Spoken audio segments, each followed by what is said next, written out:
Como nós já vimos, para um programador existem apenas dois tipos de arquivo. O arquivo do tipo texto, em que temos uma sequência de caracteres e cada caractere ocupa exatamente 1 byte no nosso disco. Ou o arquivo binário, que vai ser uma sequência de bits sujeita à convenção do programa que a gerou. Essas sequências são ilegíveis diretamente.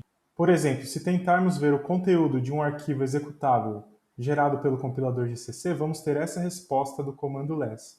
Esse é um arquivo binário, você tem certeza que quer vê-lo? Se você disser que sim, vai ver um monte de caracteres ilegíveis, como esses que estão aqui. Agora, vamos pensar na seguinte situação. Se precisarmos armazenar um número inteiro em um arquivo de texto, vamos gastar um número variável de bytes. Por exemplo, o 10 vai gastar 2 bytes, porque cada símbolo gasta 1 byte em um arquivo texto. Já o 1000 vai gastar 4 bytes. Vamos considerar que a gente não está colocando ponto na hora de escrever isso num arquivo. Enquanto que o 100.000, 6 bytes, e assim por diante. Até o 2 bilhões, que é o limite para o nosso número inteiro, nós vamos gastar 10 bytes. Isso significa que o nosso número int pode ser representado como 1 até 10 bytes, o que não é a melhor solução, já que sabemos que esse mesmo número pode ser armazenado em uma sequência de até 32 bits, que ocupa apenas 4 bytes na nossa memória principal. Nós vamos ver que com arquivos binários podemos armazenar da mesma forma como armazenamos na RAM, esse mesmo número inteiro usando apenas 4 bytes. Ou seja, vamos armazenar as sequências de bits ao invés de caracteres que gastam 1 byte cada. Antes de ver funções para escrita e leitura em arquivos binários, vamos lembrar que sempre para acessar um arquivo na linguagem C precisamos de um ponteiro do tipo file, que é o que temos aqui. Arc é um ponteiro para o tipo file. E precisamos sempre abrir esse arquivo com a função fopen. No caso aqui nós vamos abrir no formato de leitura.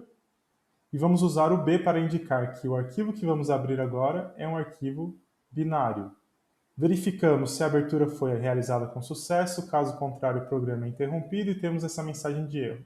Depois de utilizar o arquivo, temos também que fechar usando o fclose. Funciona da mesma forma como tínhamos para arquivos texto, precisa abrir com o fopen e fechar com o fclose. E temos também os modos de acesso do fopen, os modos de leitura, os modos de escrita e o de append que acrescenta no final do arquivo. Nós já falamos disso nos vídeos anteriores e aqui a diferença é que vamos usar o B para indicar modo binário. Lembrando que no modo de leitura o arquivo tem que existir, nesses dois casos. Se o arquivo não existir, vai ter um erro, e esse erro vai fazer com que o retorno da função fopen seja EOF. Caso o arquivo exista e você abra com a opção WB, esse arquivo vai ser sobrescrito. Se for com WB+, o arquivo não é sobrescrito. E se ele não existir, criamos um novo arquivo. E no caso do AB, o modo é apenas para escrita, sempre no final do arquivo. Se não existir, criamos também um novo arquivo. E esses são os casos 3, 4 e 5. Vamos ver agora as operações de escrita e leitura para arquivos binários. Essas operações são um pouco diferentes das operações de arquivos texto. Para escrever no arquivo, primeiro, mais uma vez, abrimos o arquivo e a função que nós vamos aprender aqui é a função fwrite. Essa função fwrite, ela vai receber o endereço da variável que você deseja escrever no arquivo. O ponteiro para o arquivo vai ser passado no último parâmetro e aqui o segundo parâmetro é o tamanho desse tipo de dado que você está querendo imprimir. No caso, se você for imprimir um inteiro, o tamanho aqui vai ser sizeOfInt, que são 4 bytes. E o terceiro parâmetro é a quantidade de itens que você deseja imprimir. Esse parâmetro vai ser especialmente interessante quando formos imprimir vetores ou strings diretamente no nosso arquivo. E o valor retornado pelo fwrite é o número de elementos gravados com sucesso no disco. Você pode verificar se a gravação está sendo correta usando o retorno da função fwrite. Vamos fazer agora o primeiro exemplo. Eu vou chamar de exemplo 1 bin. Vamos importar mais uma vez a biblioteca de entrada padrão, stdio. Vamos criar um ponteiro do tipo file, que vai receber diretamente o retorno da função fopen.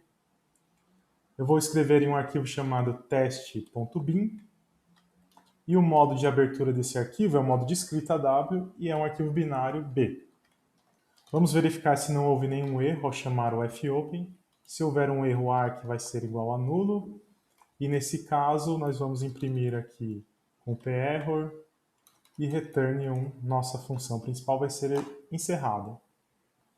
Se não tiver nenhum erro, nós vamos escrever agora no arquivo. Vamos usar a função fwrite. Essa função vai receber o endereço de uma variável. Então, antes da função fwrite, nós precisamos declarar aqui a variável. Vou chamar essa variável de a. E a vai receber o valor de 10. Eu vou escrever o que está no endereço da variável a. Qual o tamanho do tipo do dado? É sizeOf_int. Quantos dados? Eu vou escrever apenas um. E aonde? No arquivo. E no final, fclose arc. Vamos compilar esse programa, exemplo1.bin. Vamos executá-lo. Antes de executá-lo, eu quero ver o que tem na minha pasta. Atualmente, só tenho o exemplo1 e o meu executável. Então, vou executá-lo e agora listando, vejam que foi criado o arquivo teste.bin. Podemos ver qual que é o tamanho desse arquivo, teste.bin. O tamanho é 4 bytes. O que faz sentido, já que nós escrevemos um inteiro que ocupa 4 bytes. Se a gente quiser ver o conteúdo, vamos tentar com o less teste.bin. Vejam, o conteúdo não é legível. Na verdade, a gente não sabe o que tem nesse arquivo. Posso usar o gedit. O gedit fala, houve um problema com caracteres inválidos e o que ele consegue imprimir para a gente é isso aqui, ou seja, não dá para saber o que tem nesse arquivo. Por isso que a gente fala que um arquivo binário depende da convenção do programa que o gerou. Como eu sei que o que tem aí é um inteiro, se eu quiser ler esse inteiro, eu vou fazer a função que lê o inteiro. A gente vai ver ela na sequência. Vamos ver agora como que a gente grava uma string. Eu vou declarar aqui uma string str, que recebe, na verdade, é inicializado com o texto palavra. O tamanho dessa string vai ser armazenado aqui na variável size strlen. Para usar a função strlen, eu preciso incluir mais uma biblioteca, a biblioteca string.h. Agora, na nossa função fwrite, eu preciso passar o endereço da primeira posição do meu vetor, ou simplesmente str. Qual é o tamanho do tipo de dado? O tamanho é o tipo char. Quantos caracteres eu quero gravar a partir da primeira posição de str? Eu quero gravar size, que foi o valor do tamanho da string, caracteres, aonde? No arquivo. Vamos executar mais uma vez esse programa. Vamos listar o tamanho desse arquivo gerado, o teste.bin, e temos 7 bytes no arquivo teste.bin, que é o tamanho da nossa string palavra. Esse tamanho foi armazenado em size e passamos aqui para a função fwrite. Podemos estender esse exemplo para um vetor de inteiros. Vou declarar aqui um vetor de inteiros vet, que vai ser inicializado com os valores 1, 2, 3, 4 e 5. Vamos criar uma variável n para dizer o tamanho do nosso vetor. E vamos criar a seguinte convenção na criação desse nosso arquivo binário. Primeiro, eu vou escrever o tamanho do vetor em um número inteiro. Então, o tamanho da escrita deve ser o tamanho de um número inteiro em arquivo. Em seguida, eu vou escrever o meu vetor. Então, eu vou passar aqui o endereço da primeira posição do vetor. Poderíamos ter colocado apenas vet. O tamanho de cada posição é o sizeOf_int. E quantas posições que eu quero escrever do meu vetor? N posições. Vamos compilar mais uma vez e executar nosso programa. Listando o arquivo teste.bin, vemos que agora ele tem 24 bytes. 24 bytes porque escrevemos primeiro um inteiro com 4 bytes e depois escrevemos 5 vezes 4 bytes, 5 inteiros. 20 com 4, 24 bytes. Se tentarmos ler esse vetor teste.bin, não vamos ver nada, no caso aqui usando o comando more, e se usarmos o less teste.bin, ele vai avisar, esse é um arquivo que pode ser binário, você tem certeza? Vou falar que sim, olha só, os caracteres não legíveis. Portanto, apenas o programa que conheça como os dados foram gerados vai poder abrir esses dados. Esses são os exemplos que nós acabamos de ver na prática. E agora vamos ver como ler um arquivo. Para ler, primeiro precisamos abrir o arquivo. Nesse caso, vamos abrir com a opção R de leitura e vamos usar a função fread. Essa função vai receber no primeiro parâmetro o endereço de onde você vai querer guardar a informação que vai vir do disco, qual o tamanho dessa informação, qual a quantidade, isso aqui vai ser útil quando estivermos lendo em vetores, e o ponteiro para o tipo file, que vai apontar para o arquivo. Essa função também vai retornar o número de elementos lidos corretamente. Então você pode perguntar para o retorno da função se o número, a quantidade aqui, foi igual à esperada, para saber se houve ou não um erro. Vamos fazer agora um programa para leitura. Eu vou chamar esse de exemplo 2.c. Vamos declarar aqui a inclusão da biblioteca padrão de entrada e saída. Vamos declarar a função principal main. Criar o ponteiro para o nosso arquivo, que vai receber o retorno da função fopen. Queremos abrir o arquivo chamado teste.bin. O modo de abertura desse arquivo é o modo de leitura binária. Verificamos se houve algum erro ao tentar abrir esse arquivo. Se houver o erro, chamamos a função perror e retornamos 1 da nossa função main para encerrar o nosso programa. Lembrando que a convenção do nosso arquivo em que escrevemos o vetor, primeiro tinha um inteiro n, e esse inteiro indicava o tamanho do vetor. Então eu vou fazer o quê? Eu vou ler na minha variável n um inteiro. Da mesma forma como falamos para arquivos do tipo texto, quando nós usamos a função fread, o indicador de posição que começou na primeira posição ao abrir o arquivo, ele vai avançar a quantidade de bytes que acabamos de ler. Então, primeiro estávamos no início do arquivo, agora vamos ler 4 bytes, que é o tamanho de um inteiro, e guardar no endereço da variável n. Vamos imprimir o valor de n. E agora fechar o nosso arquivo, só para a gente fazer um teste. N é igual a 5, que tinha sido o valor que nós armazenamos mesmo no teste.bin. Depois de ler o tamanho de n, nós podemos alocar um vetor de inteiros, usando a função malloc, do tamanho de n inteiros. Na sequência, chamamos a função fread. Vamos ler na primeira posição do vetor, ou simplesmente vet, valores do tamanho de um int. Quantos valores? N valores, vindos do arquivo.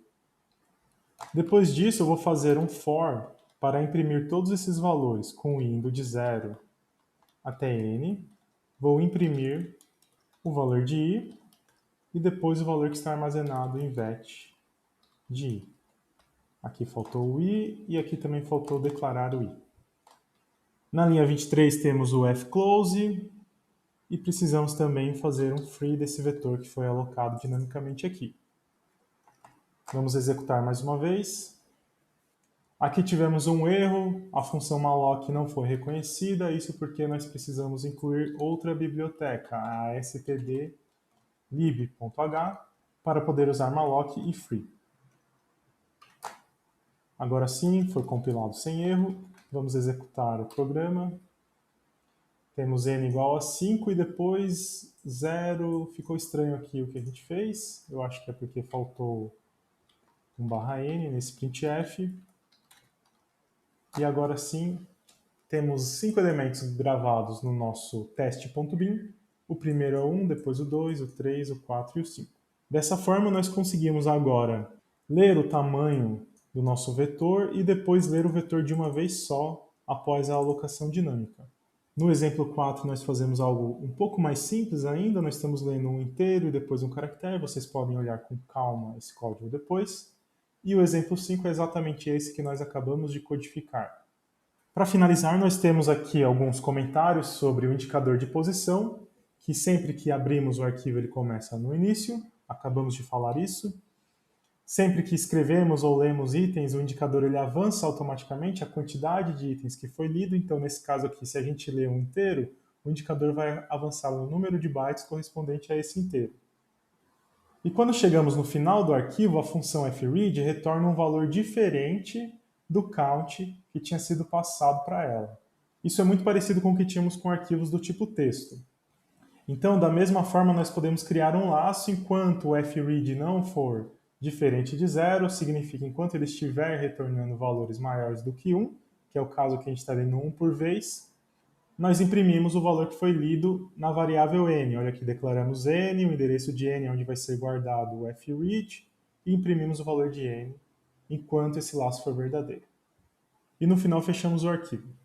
Nesse caso, estamos lendo um elemento por vez desse nosso vetor que está no disco, mas ler um vetor inteiro de uma vez pode ser mais eficiente porque você já está adiantando para o sistema operacional quantos bytes você vai precisar e ele já vai e pega tudo que precisa de uma vez só. Enquanto que aqui você vai pegando um item por vez, ele até adianta para você alguns vizinhos usando aquele sistema de caching na hierarquia de memória que comentamos no primeiro vídeo, mas não é garantido que esse sistema vai funcionar tão bem quanto se você falar que você quer o vetor inteiro. Mas essa é uma alternativa quando nós queremos ler posição a posição do vetor. Pode ser que você quisesse parar quando encontrasse um valor negativo ou um valor zero, e não necessariamente você deseja ocupar todo esse espaço na memória. E a outra situação é quando você não tem espaço suficiente na memória, você tem um arquivo de 1 GB, você não tem necessariamente o espaço de 1 GB para reservar na memória para um vetor e você não quer ler todo esse vetor. Você pode ler ele por partes, um a cada, ou até mesmo reservar blocos e fazer a leitura de blocos do seu arquivo em um vetor menor.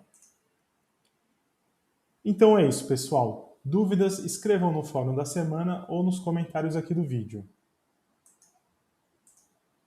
Até o próximo!